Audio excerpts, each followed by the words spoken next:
The chamber was so large that clouds formed near its ceiling. Ambassador David Cole stood at the entrance, his worn leather shoes making no sound on the polished floor that stretched for what seemed like miles. Behind him, his small delegation of 6 humans waited in silence. Ahead of them, arranged in a perfect spiral that climbed upward into the misty heights, sat the representatives of over 400 alien species. The Galactic Council. David had seen pictures, of course. Every human had studied the Council since first contact 3 years ago, but nothing could have prepared him for this moment. The sheer scale of the chamber made Earth's largest stadiums look like closets. The diversity of life forms assembled here defied imagination. Beings of light floated alongside creatures of living stone. Telepaths sat near species that communicated through color changes. Some representatives were smaller than his thumb. Others filled entire sections with their massive bodies. And all of them were watching him. A voice boomed through the chamber, translated instantly into English by the device in David's ear.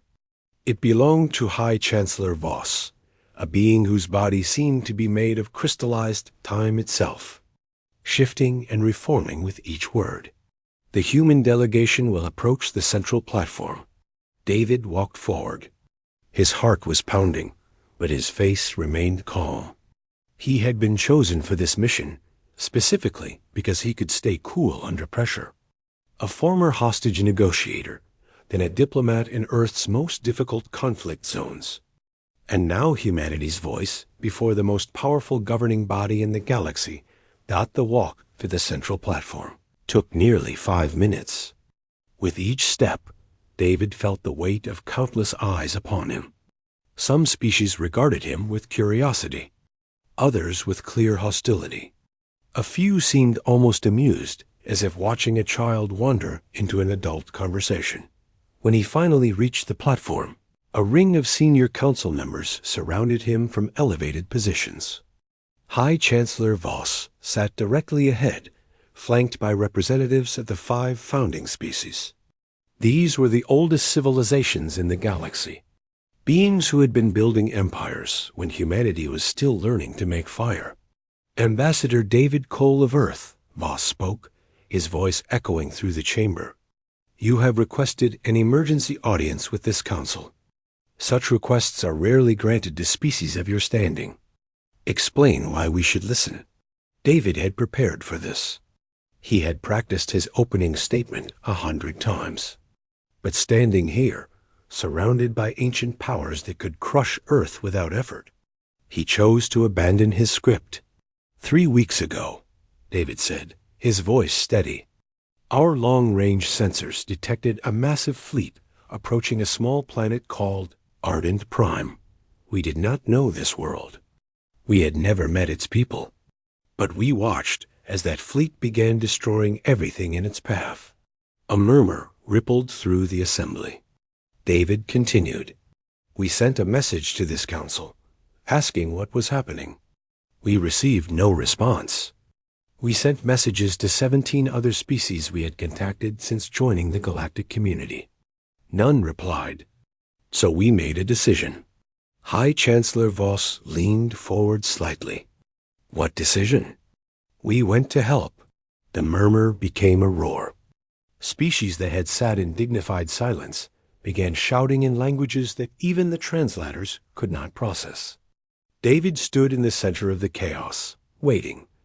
Voss raised one crystalline hand, and silence fell instantly.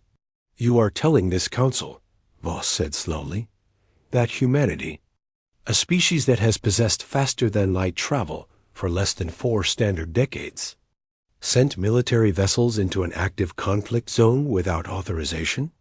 Yes, against the Devourers?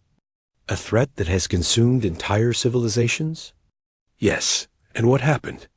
David reached into his jacket and pulled out a small data device. He had been told he would be scanned for weapons, but allowed to keep communication tools. No one had expected him to use one as a weapon of a different kind. May I? Voss nodded, and David activated the device. Holographic images filled the air around the central platform, visible to every being in the chamber. The images showed human ships engaging the Devourer fleet. They were brutal, ugly vessels compared to the elegant craft of council species. All armor and guns, scarred from repairs and modifications. But they moved with a speed and coordination that made several council members gasp. "We fought for 11 days," David narrated as the images played. "We lost 32 ships and over 4,000 personnel. But we held the line. We evacuated 3 billion ardent civilians. And we destroyed the Devourer command vessel." The images shifted to show a massive organic ship breaking apart, consumed by explosions from within. "We did not do this for glory or conquest. We did it because people were dying and no one else was coming to help." David deactivated the device. The chamber was absolutely silent. "Now," he continued, "we have learned some troubling things. We have learned that this council knew about the Devourer attack weeks before it happened. We have learned that the Ardent sent 16 separate requests for assistance through official channels. And we have learned that every single request was denied or ignored. The Ardent are not a member species," a voice called out. "It belonged to Counselor Nexus, a Velkari whose body pulsed with bioluminescent patterns. They applied for membership 12 years ago and were rejected. They have no claim on council protection." "Why were they rejected?" David asked. "They failed to meet the necessary developmental standards."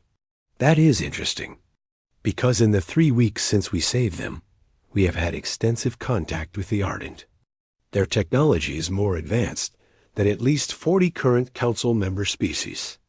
Their social development exceeds most metrics used in your own evaluation criteria." David pulled up another hologram. This one showed dense text and figures. "What they do have is the largest deposit of reactive crystalline ore in this sector. The same ore that powers Velkari neural networks, Thornax gravity drives, and roughly 60% of council infrastructure."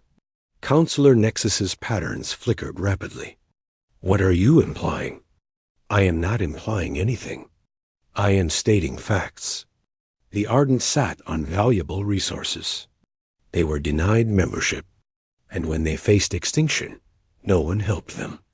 I am simply asking this council to explain why." The silence that followed was different from before.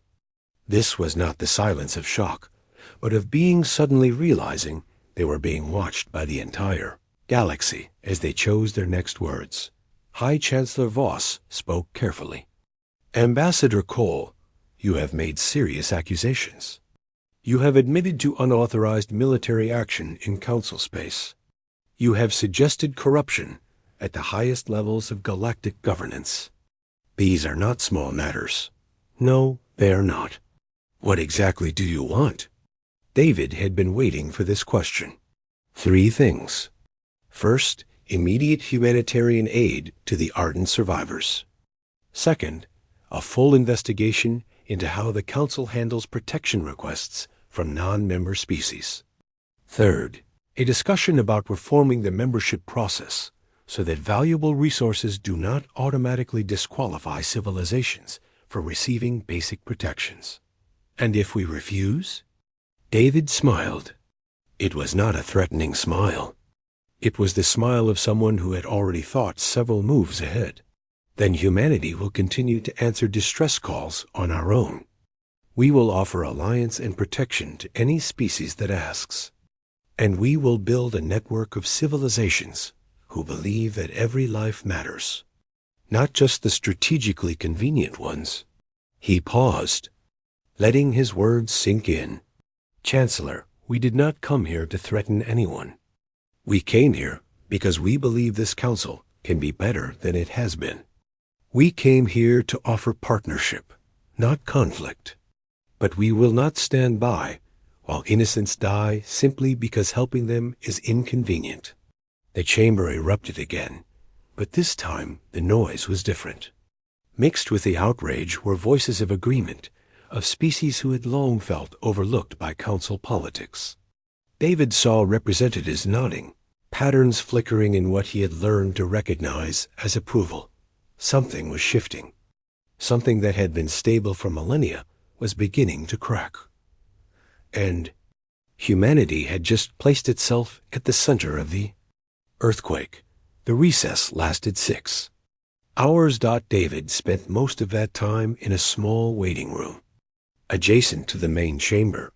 His delegation remained with him, their faces showing the strain of what they had just done.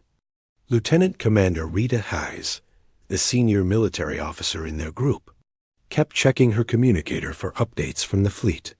Admiral Blake reports the Council has mobilized scanning vessels, she said quietly. They are mapping our fleet positions. David nodded. Expected. They want to know exactly what we brought. Do we want them to know? Yes. Our strength is not a secret. It is a message. The door opened, and a being entered that David had not expected to see. Counselor Myra of the Quellen stood in the doorway, her ethereal form shifting like smoke made solid. The Quellen were telepaths, one of the founding species, and among the most respected voices in the council. Ambassador Cole, she said, her voice appearing directly in his mind rather than through the translator. May I speak with you privately? David gestured to his team, and they stepped into the corridor. Myra floated toward him, her presence somehow both calming and deeply unsettling. You have caused quite a disturbance. That was not my primary intention. No, your primary intention was to shame us into action. A different approach, but equally disruptive. She paused, her form shifting colors. I wanted to tell you something before the session resumes. Something that may help you understand what you are dealing with. David waited. This council was founded 11,000 years ago, after a war that nearly destroyed all sentient life in this galaxy. The founding species came together with a simple goal: prevent such destruction from ever happening again. And for millennia, we succeeded. By controlling everything, David said, by maintaining stability. You must understand, Ambassador, the galaxy is not a safe place. There are threats out there that make the Devourers look like minor inconveniences. The Council has kept the peace by careful management, by ensuring that no single species or group becomes powerful enough to upset the balance, even if that means letting smaller species be destroyed. Mira was silent for a moment. I am not here to defend our failures. I am here to explain why they happen. Fear. The Council acts from fear. Fear that change will lead to chaos. Fear that chaos will lead to another war. So we maintain the status quo, even when the status quo is cruel. And you are telling me this because you cannot change a system if you do not understand what drives it. The beings who will oppose your proposals are not evil, Ambassador. Most of them genuinely believe they are protecting the galaxy. You will not convince them by attacking their morality. You will convince them by showing them a better way to achieve the same goals. David considered her words carefully. Why are you helping me? Because I have watched countless species rise and fall during my lifetime. I have seen civilizations burn because the Council chose stability over justice. And I am tired. Her form flickered with what might have been sadness. I joined the Council believing we would make the galaxy better. Instead, we made it safer for some and invisible for others. Perhaps you humans, with your strange combination of aggression and compassion, can do what we could not. Before David could respond, the door opened again. A council aide announced that the session would resume in 10 minutes. Myra began to fade. One more thing, Ambassador. There are beings on this council who will fight to preserve their power regardless of the cost. They will not play fair. Watch your back. Then she was gone. The chamber felt different when David returned to the central platform. The species in attendance had used the recess to communicate with their home worlds. He could see the results in their body language and energy patterns. Some had received orders to support humanity. Others had been told to crush this upstart species that dared to challenge the established order. High Chancellor, Voss called the session to order. Ambassador Cole, during the recess, this council has reviewed the evidence you presented. Several concerns have been raised about its authenticity. The evidence is genuine, David replied. But if the council doubts this, I am prepared to provide additional documentation. What additional documentation? David had hoped they would ask. He activated his data device again, and new holograms filled the air. These were not military images, but financial records, communication logs, and administrative data. For the past 3 years, since humanity joined the galactic community, we have been studying how things work. We are fast learners. We noticed patterns, inconsistencies, so we started digging. The holograms showed a complex web of connections. Money flowing from certain corporations to certain council members. Communication between government officials and private enterprises. Voting records that mysteriously aligned with corporate interests. Over the past 300 years, the Council has denied membership to 47 separate species. Every single one of those species possessed significant natural resources. 23 of those species subsequently suffered catastrophic events. Devourer attacks, civil wars, ecological disasters. Coincidence, someone called out. Perhaps. But we also found communication suggesting that at least some of these events were manufactured or deliberately allowed to happen. The chamber exploded. David had expected this reaction. He waited for Voss to restore order. These are forgeries, Counselor Nexus declared, her patterns blazing with fury. Humanity is attempting to destabilize the Council with fabricated evidence.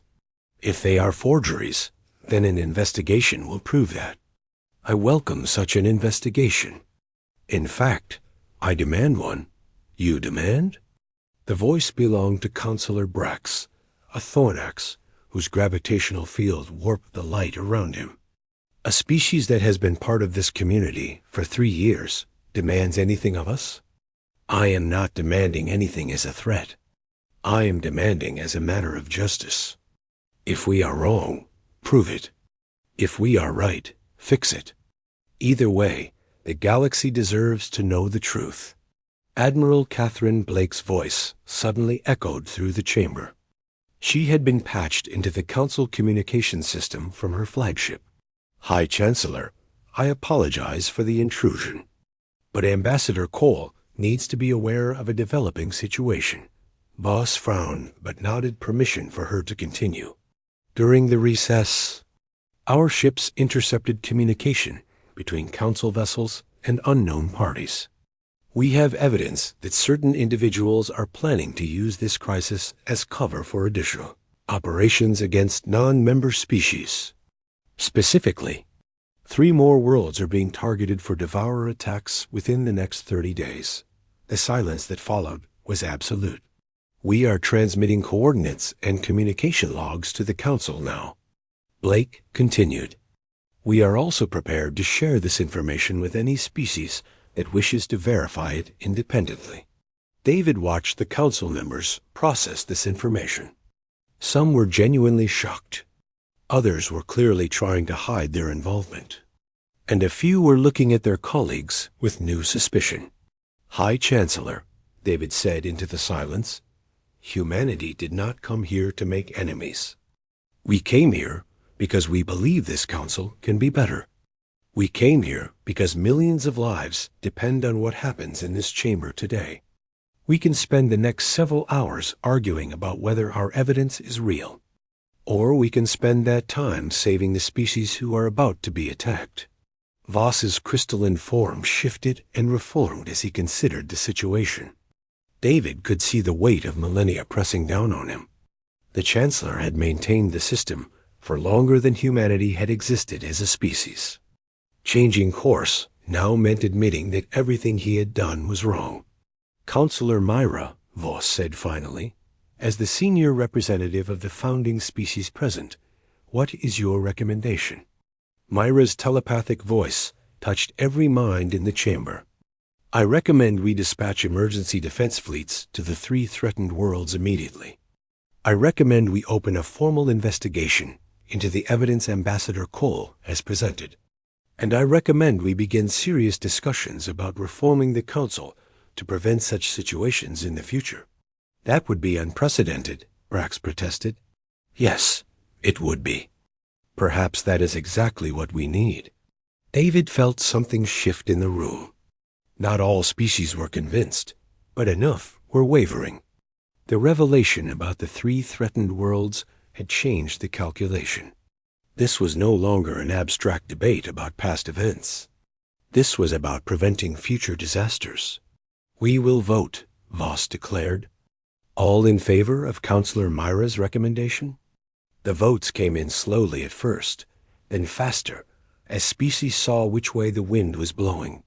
When the count was complete, the recommendation had passed by a slim margin. The motion carries, Voss announced. Defense fleets will be dispatched immediately. An investigation committee will be formed, and this council will convene in special session within 30 days to discuss structural reforms. David allowed himself a small breath of relief. It was not a victory. Not yet. But it was a beginning. Ambassador Cole, Voss continued, humanity's actions, while unauthorized, appear to have saved millions of lives. This council extends its preliminary gratitude. However, you and your fleet will remain in council space until the investigation is complete. You are not prisoners, but you are not free to leave. Understood, High Chancellor. As the session adjourned, David made his way through the crowd of delegates. Some avoided him. Others nodded with what might have been respect. And a few approached to quietly express support. The first crack had appeared in the ancient wall. Now came the hard part. Making sure the whole thing did not come crashing down on top of them, the message arrived at. Midnight station time. David was sleeping in his quarters when his communicator buzzed with an urgent priority alert. He opened the message to find a single line of text and a set of coordinates. Come alone. Bring no devices. Friends who want to help. He knew it was probably a trap. Every instinct told him to ignore it or send security to investigate first. But something about the message felt different. Mira had told him there were beings who wanted change, but feared to speak openly. Perhaps this was them. David left a recorded message for his team, explaining where he was going and why. If something happened to him, they would know who to blame. Then he walked out into the station corridors. The coordinates led him through maintenance tunnels and service passages, down into the lower levels of the massive station that housed the council headquarters. The air grew cooler. The lights grew dimmer. By the time he reached his destination, he was in a section TH. It appeared to have been abandoned for decades. A door slid open, revealing a cargo bay lit only by emergency lighting. Inside, a dozen figures waited. David recognized none of them, but he could identify their species. A young Quellan female, her telepathic presence carefully shielded. A Thornax with his gravitational field dampened to avoid detection. A Velkari whose bioluminescent patterns were deliberately muted. Several species he did not recognize. And most surprisingly, 3 ardent. Their copper skin bore recent scars, but their eyes were bright with determination. Ambassador Cole, the Quellan said, speaking aloud rather than telepathically. Thank you for coming. We were not sure you would trust us. I am not sure I do. But I believe in giving people the chance to prove themselves. The Thornax stepped forward. We are called the Reform Coalition. We have been working in secret for 28 years, documenting corruption, preventing disasters when we could, trying to change the system from within. 28 years is a long time to accomplish nothing. We have accomplished more than you know. But you are right. We have never been able to touch the core problem, the fundamental structure that enables corruption. Until now. One of the Ardent came forward. She was young, barely an adult by their species standards, but she carried herself with the weight of someone who had seen too much. "I am Lyra," she said, her English heavily accented but clear. "I sent the message that brought your ships to our world. When no one else would answer, you came." David remembered Admiral Blake mentioning that signal. A desperate transmission on an old human satellite frequency, begging anyone who could hear to please help. "Your courage saved your people, Lyra. What you did was remarkable. What I did was desperate. But you answered. Earth answered. That is why we are here. Because you have shown us that things can be different." The Quellan spoke again. "Ambassador, the Council vote today was only the beginning. The defense fleets have been dispatched, but the investigation will be controlled by the same beings who benefit from corruption. They will bury the evidence. They will delay the reforms. And in 6 months, everything will return to exactly how it was before. Unless we stop them," David said, understanding beginning to dawn. "Unless we give them something they cannot ignore." The Valkyrie activated a holographic display, and data began flowing through the air. Financial records, communication logs, testimonies, evidence of corruption and exploitation spanning centuries. "We have been collecting this for 28 years, the Thornax explained. "Every scandal we uncovered, every crime we documented, we saved. We never released it because we had no leverage. The Council would simply arrest us and suppress the information. But now you have leverage," David said. "You have humanity. You have a fleet that can defend against retaliation. You have already publicly challenged the Council and survived. If this information comes from you, attributed to anonymous sources within the Council itself, they cannot simply make it disappear." David studied the data flowing past. It was damning. Not just evidence of past crimes, but documentation of current conspiracies. Names of Council members receiving payments from corporations. Details of how the membership process had been manipulated to exclude resource-rich species. Proof that the Devourer attacks were sometimes coordinated with Council elements who wanted to clear away obstacles. This would destroy careers, end dynasties, possibly trigger civil war within the Council. "Yes," the Quellan agreed. "That is why we have never released it. We feared the cure might be worse than the disease." "What changed?" Lyra stepped forward again. "I changed it. When my people were dying, when the Council abandoned us, I saw what your people did. You came to help strangers you had never met. You lost ships and soldiers for beings who could offer you nothing in return. You showed us that there is another way to live." She looked around at the assembled coalition members. "These people have been fighting in the shadows for longer than I have been alive. They were waiting for something, someone, a spark that could turn their careful preparation into real change. You are that spark, Ambassador." David took a long moment to consider. If he released this information and it backfired, humanity would be blamed for destabilizing galactic civilization. If he did nothing, the corruption would continue, and millions more would die in preventable tragedies. "What exactly do you propose?" The coalition members exchanged glances. Then the Thornax spoke. "The Council reconvenes in 30 days to discuss reforms. That gives us time to prepare. We release the evidence gradually, starting with cases that can be easily verified. We build public support across member worlds. We contact species who have been victimized by Council corruption and offer them a voice. And when the 30 days are up, by then, the pressure will be too great to ignore.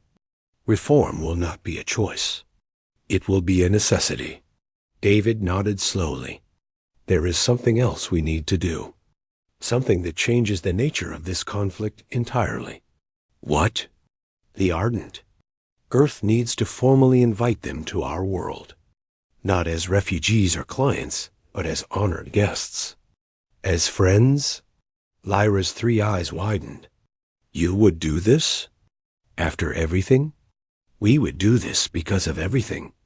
The galaxy needs to see that humanity treats smaller, devastated species with respect and kindness. It undermines every claim that we are just another empire seeking power. The Quellen's telepathic voice carried something that might have been hope.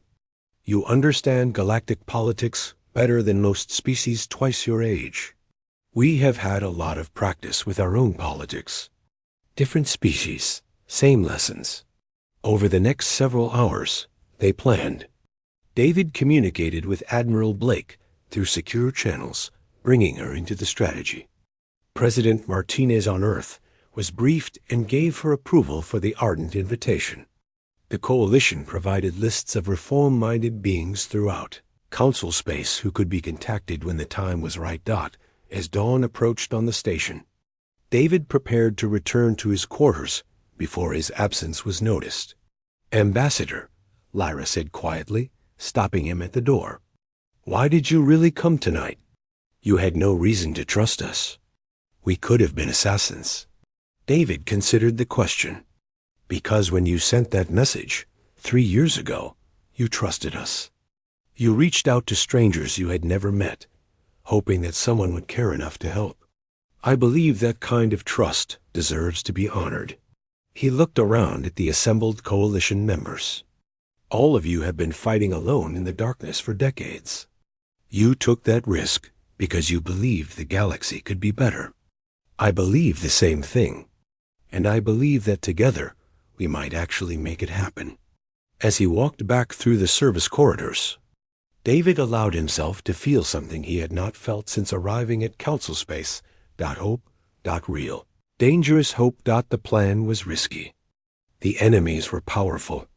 The odds were not in their favor, but for the first time in 300 years, beings who wanted change had found each other.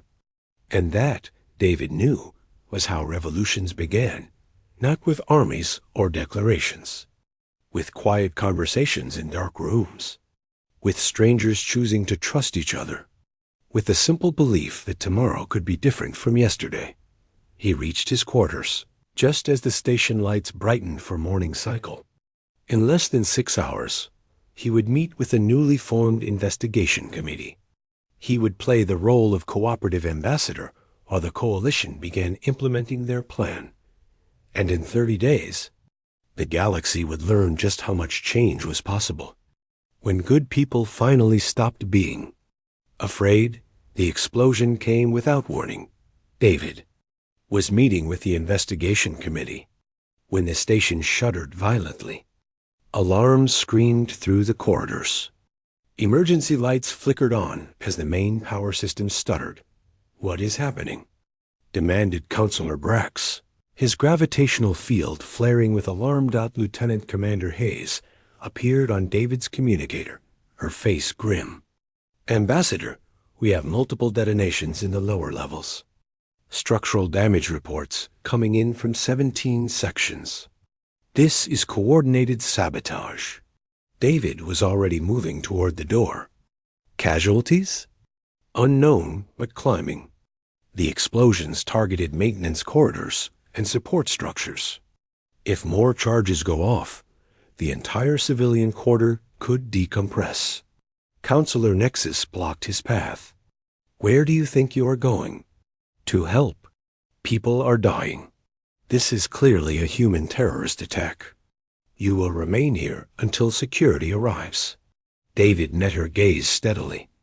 If this were a human attack, why would we target sections where our own people are housed? Think, Counselor. Someone is trying to create chaos and blame us for it. Before she could respond, another explosion rocked the station. This one was closer.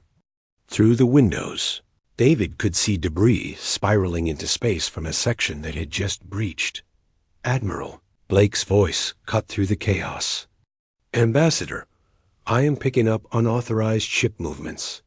3 Council vessels have broken from the defense fleet and are moving toward our position. They are not responding to hails. They are trying to provoke us, David said, understanding washing over him. Create enough chaos to justify an attack, then claim we started it. Orders? Disable those ships without destroying them. We need their crews alive to testify about who gave them orders. That is going to be tricky. I have faith in you, Catherine. David turned to the committee me. Rurs, High Chancellor Voss, I need access to your security network. I believe I know who is behind this, but I need to confirm before people die. Voss hesitated. The crystalline being was clearly torn between protocol and the urgent reality of the situation. Please, David said, I am trying to save your people. Voss made his decision. Grant him access. David's fingers flew across the nearest console as security feeds flooded his screen. The explosions had been precisely placed. Not random terrorism, but surgical strikes designed to damage specific systems. Life support, communication relays, and most critically, the main data archive that held the Council's historical records. They are trying to destroy the evidence, David muttered. Not just our evidence. Everything. He traced the explosion patterns backward, looking for the source. The charges had been planted throughout the lower levels over time. Professional work, military grade, and the access logs showed that only a handful of people had clearance to reach all the affected areas. Counselor Brax, David said quietly. Counselor Nexus, both of you have been in the affected sections multiple times over the past 3 weeks. Nexus's patterns flared with outrage. You dare accuse us? I am stating facts from your own security logs. You can see them yourself. Before either could respond, a new alert flashed across the console. The rogue council vessels had opened fire on the human fleet. Blake's ships were returning fire, but carefully, precisely, targeting engines and weapon systems rather than vital areas. They have destroyed themselves, David said to the council members. By attacking our fleet, they have proven that this was an internal conspiracy, not a human attack. Counselor Brax's gravitational field began to fluctuate dangerously. This is all human manipulation. You planned this to make us look guilty. Then let us go to the source and find out. David pulled up station schematics. There is only one place where someone could coordinate all of these attacks simultaneously. The Emergency Command Center. It has independent power, isolated systems, and communication links to every section of the station. The command center is locked down during emergencies, Voss said. Only senior council members can access it. Then we know exactly who to look for. They moved through the damaged station as a group. David, Hayes, Voss, and several council security officers. The corridors were filled with smoke and emergency teams rushing to help the wounded. Bodies lay where they had fallen, victims of the explosions. David forced himself to keep moving. There would be time to mourn later. Right now, he needed to stop more people from dying. They encountered resistance twice. Armed beings in unmarked armor who opened fire without warning. Council security and Hayes took them down with efficient precision. David noticed that Hayes seemed almost bored by the combat. Human soldiers had been fighting wars for so long that this kind of violence was routine. The command center doors were sealed and shielded. An energy barrier flickered across the entrance. Can we breach it? David asked. Hayes examined the barrier with a practiced eye. Maybe. It will take time and make a lot of noise. Do it. As the humans worked on the barrier, David noticed something strange. Counselor Brax had fallen back, his gravitational field pulsing in an unusual pattern. Almost like he was sending a signal. David moved casually toward him. Counselor, is everything all right? Everything is fine. I am simply concerned about the situation, as we all are. David was close enough now to see the device in Brax's hand. Small, compact, a communicator disguised as a personal accessory. Who were you just talking to? Rax's expression twisted. You humans think you are so clever. You come into our galaxy and start demanding changes as if you have any right. You have no idea what you are dealing with. Then educate me. The Council has maintained peace for 11,000 years. We have prevented wars that would have killed trillions. We have contained threats that would have consumed entire sectors. And you want to tear it all down because some minor species got hurt? Some minor species? David's voice hardened. Millions of beings died because you decided they were not worth saving. That is not peacekeeping. That is murder dressed up in bureaucracy. The energy barrier collapsed. Hayes and her team moved through the door first, weapons raised. Inside the command center, they found exactly what David had expected. Counselor Nexus stood at a central console, frantically working controls. Beside her, a display showed the locations of remaining explosive charges throughout the station. It is over, David said. Step away from the console. Nexus turned, and there was no fear in her patterns. Only cold fury. Nothing is over. You have delayed us, nothing more. The system will continue. It has to continue. The system kills innocent people. The system prevents something worse. You think the Devourers are the greatest threat in this galaxy? They are nothing compared to what we have kept contained. For 11,000 years, we have made the hard choices that keep civilization alive. Yes, some species suffer. Yes, some are sacrificed. But the alternative is extinction for everyone. That is not your choice to make. It is exactly our choice. We have the power. We have the knowledge. We have the responsibility. She gestured at the display. These charges are still active. If you arrest me, my dead man protocols activate them all. 40,000 beings die, and humanity gets blamed. David studied her carefully. She was telling the truth. He could see it in the rigid certainty of her patterns. She genuinely believed she was protecting the galaxy, even as she prepared to murder thousands. You are right about one thing, he said quietly. There are terrible threats in this galaxy, things that humanity has not yet encountered. But here is what you do not understand about us. We have spent our entire history facing extinction. Ice ages, plagues, wars, asteroids, climate collapse. We have come closer to destroying ourselves than any other species in recorded history. He stepped forward slowly, keeping his hands visible. And every single time, we survived. Not because we were strong enough to face the threats alone, but because we learned to work together, to trust each other, to share the burden. Another step. Nexus's hand hovered over the trigger. Your council system is based on fear. Fear of chaos, fear of the unknown, fear of losing control. But fear is a terrible foundation for civilization. It makes you see enemies everywhere. It makes you sacrifice the weak to protect the strong. It turns you into the very monsters you are trying to prevent. He was close now, close enough to touch her. Humanity offers something different. Not perfection. We are far from perfect, but partnership. Real partnership, where everyone shares the risks and the benefits. Where we face the darkness together, instead of sacrificing others to keep it at bay. Nexus's patterns flickered with something that might have been uncertainty. You cannot understand.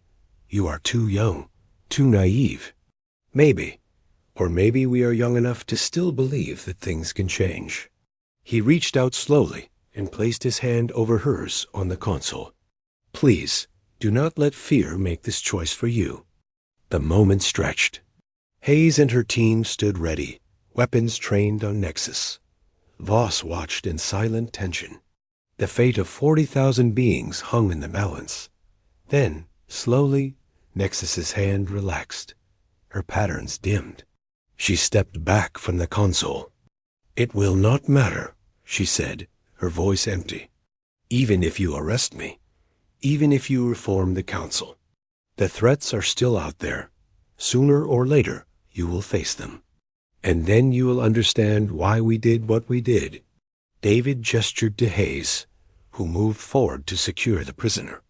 "Maybe we will face those threats differently. Maybe we will find solutions you never imagined. Or maybe we will fail. But at least we will fail together, honestly, without sacrificing innocent people to buy ourselves time." As Nexus was led away, David moved to the console and began disarming the remaining charges. His hands were steady, but his heart was pounding. They had come so close to disaster. Admiral Blake's voice came through the communicator. "Rogue vessels have been captured. Crews are being detained. The attack is over. Casualties? Still counting." "It is bad, David, but it could have been much worse." He looked around the command center at the evidence of conspiracy and corruption, at the fear that had driven beings to murder their own people rather than accept change. "Catherine, contact President Martinez. Tell her we are moving up the timeline. The reforms begin now." Now? The Council will not be ready. Neither are we. But 40,000 people almost died tonight because someone was afraid of change. We do not have the luxury of waiting anymore. Outside the command center, the station was in chaos. Emergency teams fought fires and sealed breaches. Survivors searched for missing loved ones. The news of what had happened was already spreading across the galaxy.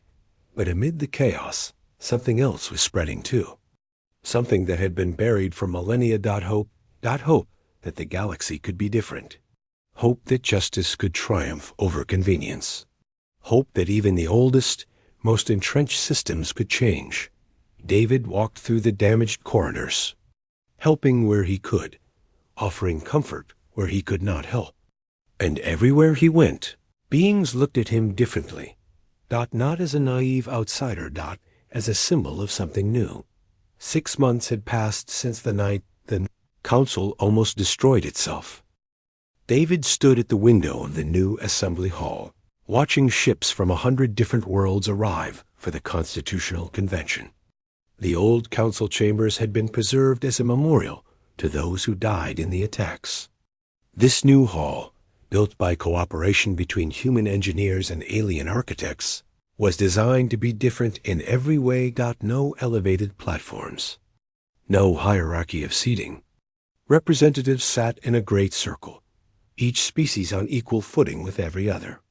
The founding principle was written above the entrance in every known language. No voice is too small to matter. Ambassador.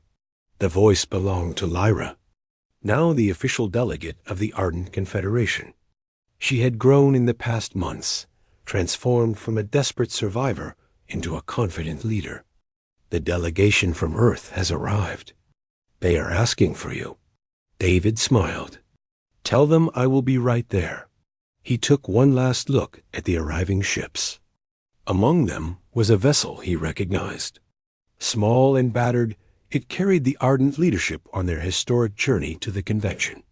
Beside it flew a sleek human cruiser, the same ship that had escorted them to Earth 6 months ago for their official visit. That visit had changed everything. Images of Ardent children playing with human children in Earth's parks. Ardent leaders sharing meals with Earth's families. 2 species, strangers until recently, discovering that they had more in common than they had differences. The galaxy had watched. And the galaxy had begun to believe that perhaps the humans were sincere after all. David made his way to the arrival plaza, where the Earth delegation was being greeted by protocol. Officer Hayes. She had been promoted after her actions during the station attacks. Her new role suited her better than combat, though she still carried herself with military precision. Ambassador Cole, Earth's new Secretary General. Elena Vasquez stepped forward with a warm handshake. "It has been too long." 6 weeks, Madam Secretary. Though it feels like 6 years. Does it ever stop? The constant negotiations, the crisis, the diplomacy? David laughed. "Not yet. But we are making progress." And they were. In the months since the attacks, The Reform Coalition had come out of hiding. Counselor Mira had become the public face of change, using her ancient authority to legitimize the movement. Species that had been denied membership for centuries were now being invited to join. The corporations that had profited from exploitation were facing investigations and restructuring. Not everything was perfect. Brax and Nexus were awaiting trial, but their supporters continued to resist. Several member worlds had threatened to withdraw from the new system. And there were still threats in the darkness. Things that the old council had kept hidden that now needed to be addressed honestly. But for the first time in millennia, there was real hope. The convention began the next morning. David sat in the Earth delegation section, watching as representatives from 417 species took their places. The Ardent sat across from them, Lyra's copper skin gleaming under the hall's lights. High Chancellor Voss, still serving in a transitional role, called the assembly to order. "Beings of this galaxy," he began, his crystalline voice carrying to every corner of the hall, "we are gathered to write a new chapter in our shared history. For 11,000 years, the galaxy has been governed by a system built on fear. Fear of chaos. Fear of the unknown. Fear of each other. That system has failed. It failed the Ardent. It failed dozens of other species who were sacrificed for stability. And ultimately, it failed all of us." He paused, his form shifting with emotion. "Today, we begin building something different. Not because we are forced to, but because we choose to.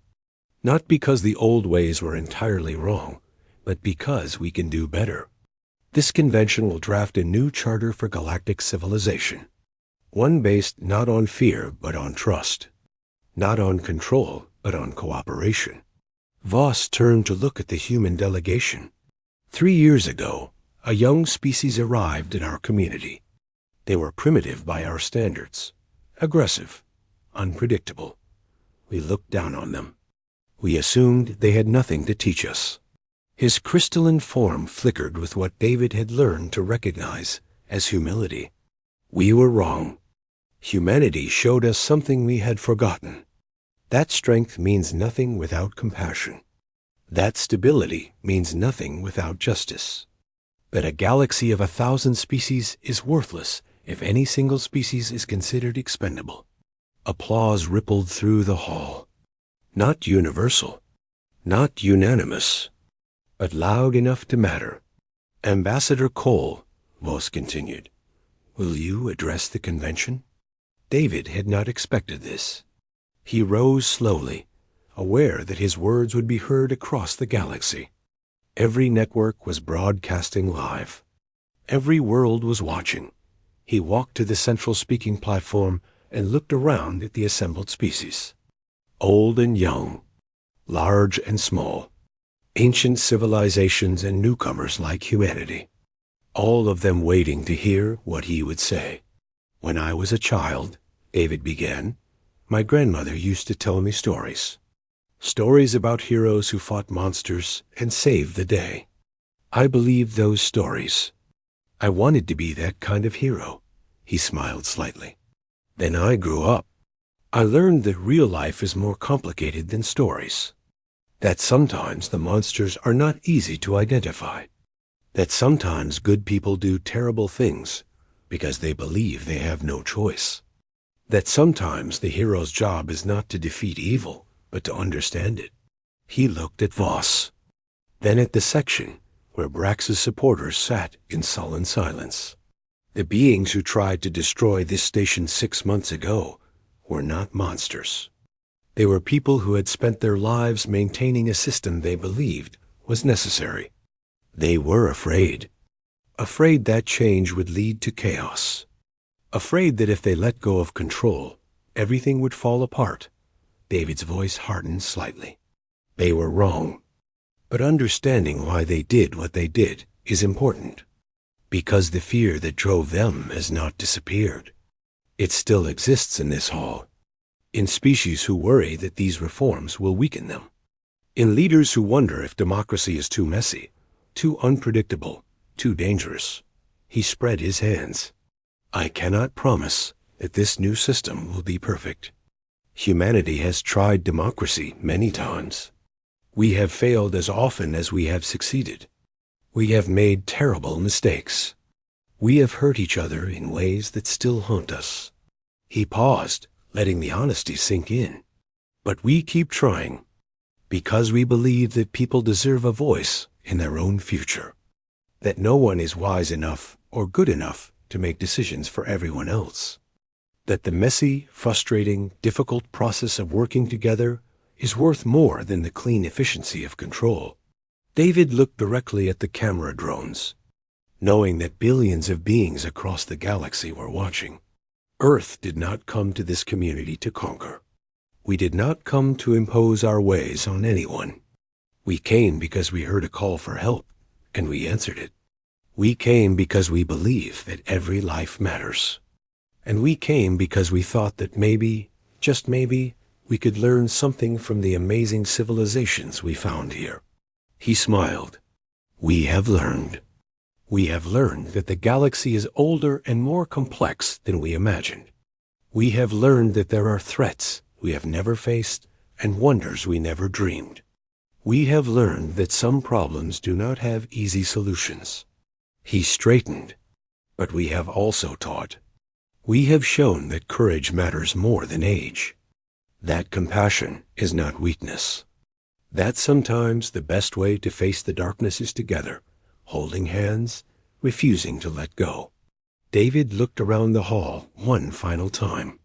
This convention will write a new charter. It will take months, maybe years. There will be arguments and compromises, and moments when everything seems impossible. But we will keep working, because the alternative is giving up, and humanity does not give up. He raised his hand in the traditional gesture of greeting. Thank you for letting us join your community. Thank you for giving us the chance to help.